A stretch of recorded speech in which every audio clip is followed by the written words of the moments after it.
paz do Senhor Jesus, minha gente. Aqui vos falo o vosso irmão em Cristo, pastor Isaac Lufungula.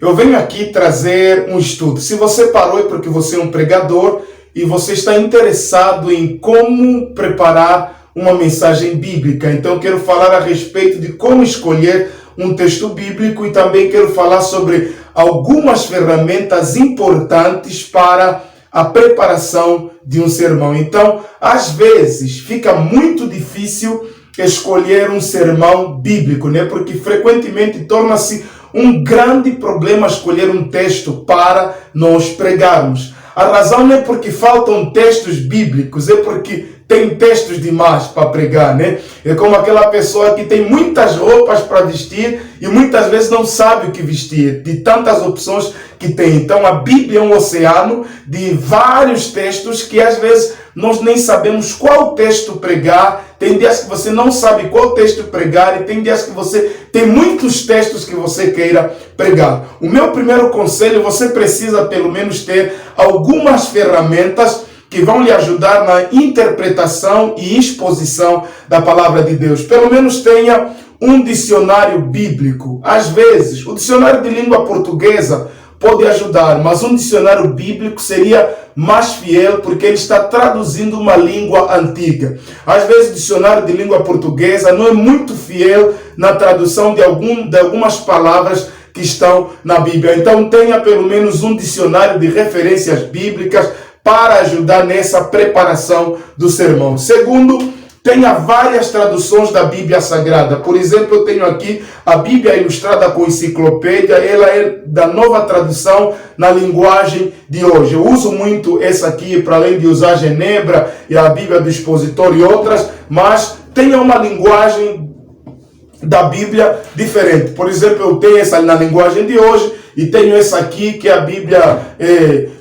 de estudo de plenitude, que é João Ferreira de Almeida, na tradução do padre João Ferreira de Almeida. Então, isso é o que nós precisamos entender. E a outra coisa que eu poderia sugerir também para você como ferramenta, tenha um comentário bíblico. Normalmente, esse comentário aqui, meus amados, é uma bênção. Ele foi escrito por 70 eruditos africanos, teólogos, pessoas sérias, e foi escrito completamente com base no nosso contexto. Já basta nós que estamos a importar frango, né? Exportar roupa, tirando roupa de fora para cá. Estamos a trazer muita coisa de fora para cá. Até a teologia externa tem vindo tentar trazer muito desconforto dentro do nosso contexto. Todas as vezes que pegamos uma teologia europeia, uma teologia americana, uma teologia asiática para ensinar teologia na África, muitas vezes, em vez de trazer conforto no nosso contexto, acaba gerando desconforto. Por isso, o meu conselho é: tenha um comentário que não fuja do teu contexto. E esse aqui é top, vai te ajudar na transmissão da mensagem do Evangelho. Agora, como escolher ou separar um texto bíblico para você pregar? A primeira coisa aqui que eu quero já lhe dizer é que o pastor John Stott, o grande reverendo homem, expositor da palavra, tremendo, um grande comentarista bíblico, ele sugere 4 fatores que ajudam na escolha ou separação de um texto bíblico para pregar. Nos 4 eu quero aumentar um que eu achei importante, que eu vou deixar por último. O primeiro fator que o pastor John Stott traz à tona para se escolher um texto bíblico nesse universo de textos, né? Nós precisamos primeiro entender o fator litúrgico ou a programação da igreja. Ele diz que ele reconhece o fato de que a maioria das igrejas não são igrejas litúrgicas, ou seja, não tem uma programação anual que vai guiar a igreja mediante todos os textos já preconizados desde o começo do ano. Então, como a maioria das pessoas, talvez que vê esse vídeo, não estão em uma igreja litúrgica, se você for convidado para pregar numa igreja que te fornece um texto, não diga como eu dizia há muito tempo, não, quando me dá um texto limita o pregador. Hoje eu entendo que quando me dá um texto para eu pregar, isso me facilita, porque não é fácil você ir para uma igreja e levar um texto segundo aquilo que você acha que vai ser bom para eles, e às vezes chega lá, não tem nada a ver com o contexto da igreja que você está pregando. Então, normalmente a liturgia de uma igreja pode nos ajudar muito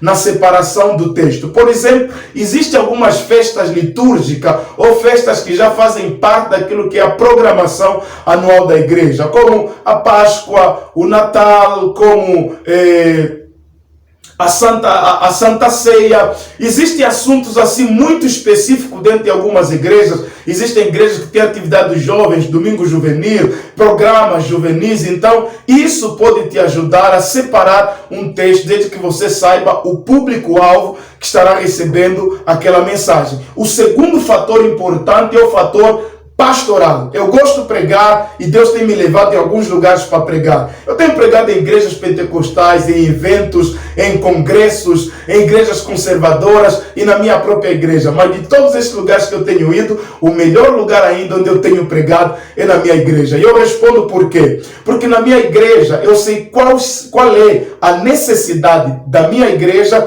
e também sei quais áreas Deus está trabalhando dentro da minha igreja e qual é o propósito de Deus a favor da igreja que eu lidero como pastor. Por isso eu prego com mais liberdade, eu ensino sobre qualquer assunto, porque eu sei que Deus está me guiando para tratar tais assuntos. Então, o fato de ser pastor da igreja ou o fator pastoral ajuda muito. Amado, os melhores pastores são aqueles que conhecem a necessidade da sua congregação. O outro fator importante para selecionar um texto é o fator pessoal. Esse fator pessoal é muito importante.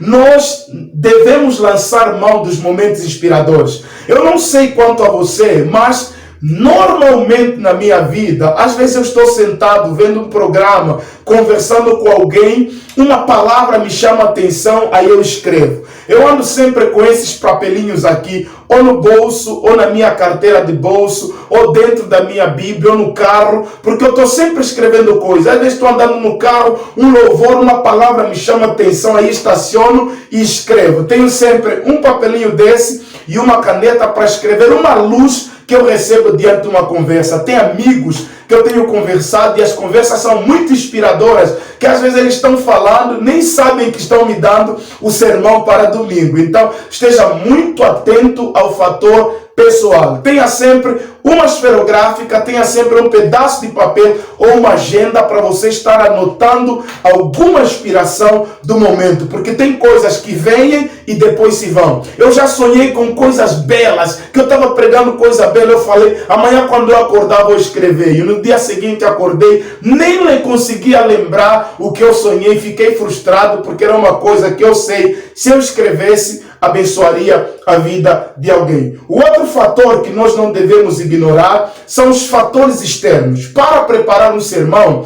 às vezes, as coisas que estão a acontecer no mundo afora são um meio que Deus está usando para trazer uma mensagem para o mundo. Então, se você estiver atento no que está acontecendo no mundo, você vai ter um bom sermão. Não lembro bem agora o pregador que disse, mas ele disse assim, um bom pregador precisa ter a Bíblia na mão e o jornal de hoje também na mão. Então, Deus está a falar conosco através da sua palavra e nós vamos entender, vamos enquadrar, ou vamos aplicar o evangelho com base no contexto ou o que está acontecendo no momento. Porque a mensagem deve ser, nós devemos ser fiéis ao evangelho e sensíveis ao contexto. Amado, nós devemos ter a cabeça no céu, os olhos fitos no céu e os pés na terra, que fala do contexto aonde nós estamos. Por isso, nem um bom conselho está imitando mensagem, porque você pode estar imitando uma mensagem de um contexto que não tem nada a ver com o seu contexto. Então, o que está acontecendo, por exemplo, lá fora?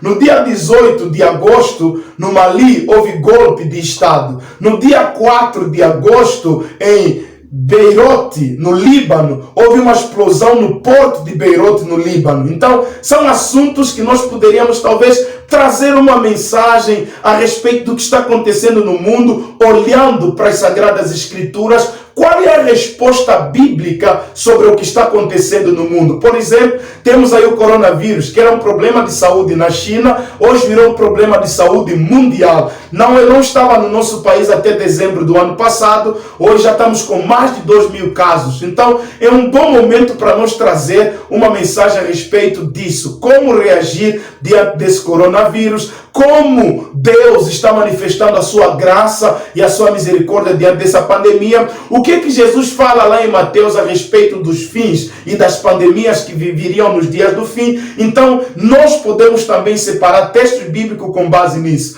Por exemplo, aqui na província onde eu sou pastor Benguela, então teve 12 casos de coronavírus. Eu falo teve, porque agora já são 10 e 2 pessoas foram curadas pela graça de Deus. E algumas pessoas, quando escutaram que tem 12 casos, pararam de vir para o culto. Quando indaguei umas pessoas, a desculpa foi coronavírus. Então, é um bom momento para nós estar pregando isso na igreja. E o último fator que eu acrescentei aqui nos princípios do John Stott é o fator espiritual. Você precisa orar para buscar de Deus uma orientação a respeito do que Deus quer tratar com a igreja naquele culto, seja de segunda, de quarta, de sexta ou de domingo. Porque o Espírito Santo hoje ainda fala, o Espírito Santo hoje ainda nos convence a respeito da justiça e do juízo e da vontade de Deus para as nossas vidas. Por isso, quando você for para escolher um texto, se nenhum dos 4 funcionar, ora buscando orientação da parte de Deus sobre o que pregar para dar resposta a um determinado acontecimento. Por isso, lembre-se que a igreja é de Cristo e o Cristo da igreja, que caminha no meio da igreja, como está em Apocalipse, ele tem uma mensagem contextualizada para cada igreja e para cada pregador ou pastor, ele estará dando uma mensagem. Lembre-se, se você foi convocado para pregar, você como uma mãe, se uma mulher grávida, o Deus se põe um bebê no ventre de uma mãe, ele também coloca leite nos seus peitos. O que eu quero dizer é, se Deus lhe deu a oportunidade para você pregar em algum dia, é porque ele lhe dará uma mensagem, basta você se tornar sensível à voz do Espírito Santo. Que Deus te abençoe, se inscreva no canal, o combate é bom. Bênção!